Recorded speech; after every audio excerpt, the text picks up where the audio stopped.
Hello guys, welcome back to a new video. In this video I'm going to cover how to simplify cube roots. So let's jump into number 1, where we have a cube root of 48. 48 is not a perfect cube, so we're not going to get a nice clean cut whole number for our answer, but we can simplify this cube root. We can break it down, so to speak. We're going to do this by looking for factors that are perfect and then find their cube root. We will then pull that cube root out. So now to the right, I have the first 10 perfect cubes. Knowing and being familiar with these, or as many of these as you can, will make simplifying cube roots and working with cube roots in general much easier. So to begin, we're gonna look if any of these 10 perfect cubes, are a factor of 48. Oh, my bad. Yes, 8 is a factor of 48, because we know that 8 times 6 equals 48. So, now we have our perfect cube, which is a factor of 48, so we can start by simplifying this cube root. So, let's start by writing this down. So to speak, we're gonna get this. The cube root of 8 times 6. You have 2 times signs. You have or a little dot or this one. But I'm going to use the little dot for this video. So we have the cube root of 8 times 6.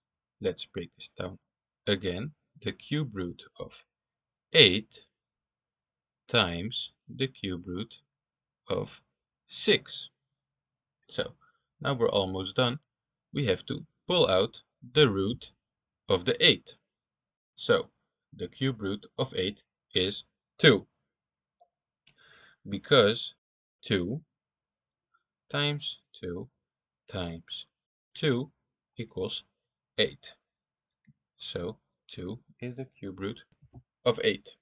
So now we know that the cube root of 8 equals 2. Now we can just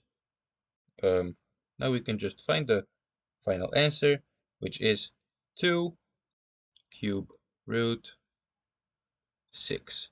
This will be our final answer of the first example. Now, oh, my bad guys, I forgot saying the 6. The 6 doesn't have a cube, or it doesn't have a perfect cube, so this is our final simplified answer of the cube root of 48. So, on to the next example. So, for our second example, we have the cube root of 250. Now, again, 50 is not a perfect cube, as you can see to the right, because these are the 10 first perfect cubes.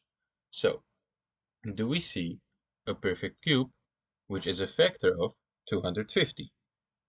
Let's see. 1, no. 8, no. 27, also no. Also not a factor, but we have 125. As we know, 125 times 2 will equal 250. So we can use this perfect cube to simplify the 250. So let's begin. We're going to begin by doing exactly the same thing, which is step by step simplifying this. So the cube root of 125 times 2. Now we're gonna do them separately. So the cube root of 125 times the cube root of 2. Now we're almost there. We have to get the cube root of 125. The cube root of 125 is 5, because 5 times 5 times 5 equals 125. So, so you can see our cube root of 125 equals 5. So our final answer will be 5 cube root 2. This will be our final simplified answer of the cube root of 250. This was basically it, guys. If you guys want more examples of this, of the cube root, you can ask in the comments and I will make another video on this. So, if you like the video, leave a thumbs up, subscribe to the channel, and this was Mr. Mathz, and I will see you guys in the next video. Bye.